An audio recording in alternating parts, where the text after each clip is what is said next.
Assalamualaikum pemirsa, buka mata, buka hati, insya Allah akan membuka mata dan hati kita bahwa Islam itu indah. Islam itu karomah dan Islam itu agama rahmatan lil alamin. Hari ini kita akan membahas tentang fenomena awan cumulonimbus, musibah sebagai ujian keimanan, serta hikmah dari sebuah musibah.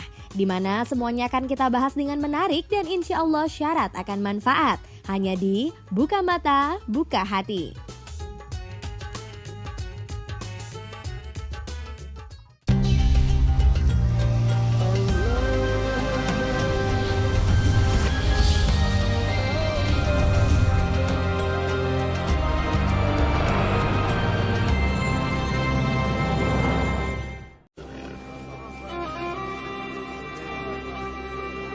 Awan kelam menyelimuti hati masyarakat Indonesia bahkan dunia ketika sebuah pesawat milik AirAsia dengan nomor penerbangan KZ8501 yang membawa 155 penumpang plus 7 kru pesawat dinyatakan telah mengalami kecelakaan udara tepatnya pada 28 Desember 2014 ketika dunia tengah bersiap-siap menantikan tahun yang baru.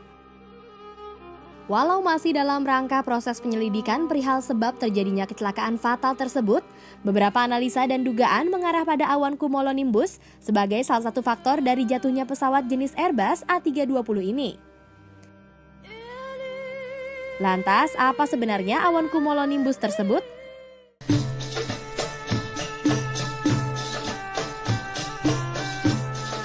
Menurut beberapa referensi, awan cumulonimbus berasal dari bahasa Latin cumulus yang berarti kumpulan dan nimbus yang berarti hujan. Jadi awan cumulonimbus adalah kumpulan awan hujan. Dan lebih jelasnya awan tebal vertikal yang menjulang sangat tinggi, padat mirip gunung atau menara. Awan ini terlibat langsung dalam badai petir dan cuaca ekstrim lainnya.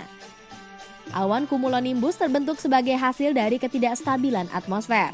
Cumulonimbus terdiri dari tetes-tetes air pada bagian bawah dan tetes-tetes salju atau kristal-kristal es pada bagian atas. Bahkan secara gamblang, para ahli menjelaskan tinggi awan cumulonimbus bisa mencapai 2.000 hingga 16.000 meter. Dan awan ini biasa ditemukan di kawasan tropis.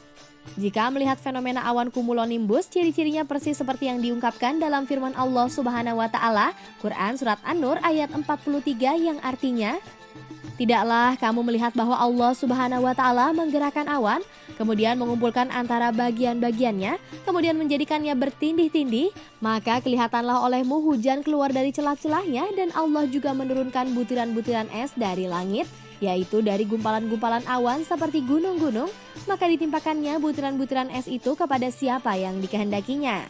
Kilauan kilat awan itu hampir-hampir menghilangkan penglihatannya." Musibah atau kecelakaan yang diakibatkan oleh adanya fenomena alam seperti awan cumulonimbus hanyalah sebagian dari ujian atau cobaan dari Allah Subhanahu wa Ta'ala yang sudah tertulis dalam Al-Quran sejak lebih dari 1.400 tahun lalu. Masih banyak fenomena alam yang dituliskan dalam Al-Quran sebagai peringatan bagi manusia untuk kembali ke jalan kebenaran. Bahkan fenomena alam yang diterangkan tersebut juga menjadi bencana bagi manusia karena kelalaiannya.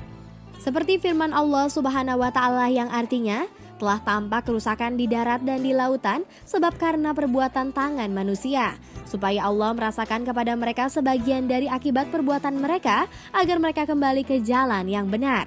Quran Surat Ar-Rum ayat 41. Contohnya musibah banjir yang hampir setiap tahun dirasakan rakyat Indonesia di berbagai daerah. Banjir merupakan fenomena alam yang juga tertuang dalam Al-Quran dan pertanda sebuah peringatan akan adanya kezoliman yang dilakukan manusia.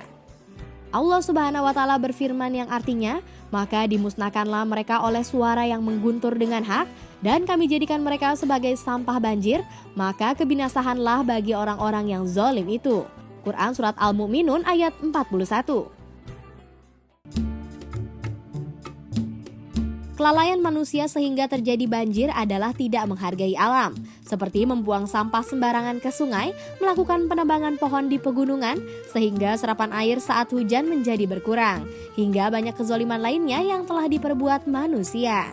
Bahkan musibah karena kezoliman dengan merusak alam seperti menebang pohon sembarangan yang mengakibatkan banjir, dijelaskan pula dalam firman Allah Subhanahu wa Ta'ala yang artinya, tetapi mereka berpaling. Maka kami datangkan kepada mereka banjir yang besar dan kami ganti kedua kebun mereka dengan 2 kebun yang ditumbuhi pohon-pohon yang berbuah pahit, pohon asal dan sedikit dari pohon sidir. Quran Surat Saba ayat 16. Semua musibah tersebut sebagai peringatan Allah Subhanahu wa Ta'ala yang ingin memberikan pelajaran kepada mereka yang selalu berbuat kerusakan di muka bumi ini, bahwa yang demikian itu merugikan dirinya sendiri dan juga orang lain. Hanya saja manusia harus menyadari dan semakin menambah keimanan pada semua musibah atau bencana yang diterimanya. Keutamaan karena Allah Subhanahu wa Ta'ala tidak akan menimpa suatu musibah kepada umatnya melebihi batas kemampuannya. Karena Allah Subhanahu wa Ta'ala yang mengetahui sebatas apakah keimanan hambanya ketika diberi musibah, maka sebatas itulah Allah Subhanahu wa Ta'ala akan membebankan musibah tersebut. Rasulullah SAW bersabda, tidaklah seorang muslim ditimpa kelelahan, sakit, sedih, duka, gangguan, gundah gulana atau kerisauan, bahkan duri yang menusuknya, melainkan Allah Subhanahu wa Ta'ala akan hapuskan dengannya musibah itu kesalahan-kesalahannya. Hadis riwayat Bukhari. Yang harus direnungkan atas semua musibah yang terjadi di muka bumi ini adalah buah perbuatan manusia. Bahkan bumi, langit, laut, dan gunung sudah tidak lagi kuat untuk menampung perilaku manusia yang semakin angkuh, sombong, dan sifat zolim lainnya. Sesungguhnya kami telah mengemukakan amanat kepada langit, bumi, dan gunung-gunung, maka semuanya enggan untuk memikul amanat itu dan mereka khawatir akan mengkhianatinya. Dan pikulah amanat itu oleh manusia. Sesungguhnya manusia itu amat zolim dan amat bodoh. Quran Surat Al-Ahzab ayat 72. Nah pemirsa, itulah beberapa fenomena alam yang sering kita jumpai di kehidupan keseharian.